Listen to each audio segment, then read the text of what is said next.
அன்பு நண்பர்களுக்கு வணக்கம். திருகடுகம் செய்யுள் 36.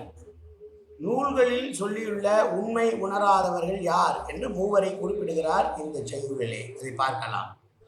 ஊன் உண்டு உயிர்கட்கு அருளுடையம் என்பானும், தான் உடன்பாடின்றி வினையாக்கும் என்பானும், காமுறு வேள்வியில் கொல்வானும், இம்மூவர் தாம் அறிவர் தாம் கண்டவாறு.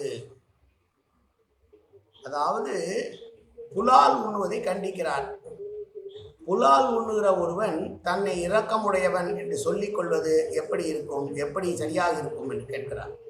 கசாப்பு கடைக்கு வள்ளலார் பெயர் வைப்பது போல, கருணையே வடிவான வள்ளலார் பெயரை கசாப்பு கடைக்கு வைத்தால் அது பொருந்துமா?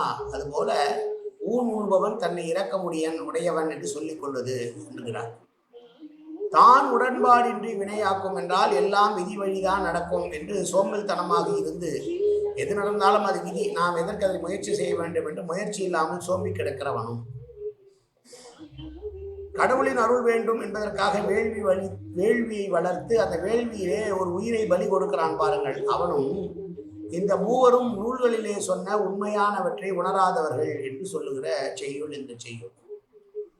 புலால் உண்டு நானே இரக்கமுடையவன் என்று சொல்லுகிறவன், விதி என்று சோம்பி கிடப்பவன், மற்றொரு உயிரை கொன்றுதான் தான் வளமாக வேண்டும் என்று நினைக்கிறவன் ஆகிய மூவரும் நூல்களில் சொல்லுள்ள உண்மையான பொருளை உணராதவர்கள் என்று சொன்ன செய்யுளை மீண்டும் பார்க்கலாம்.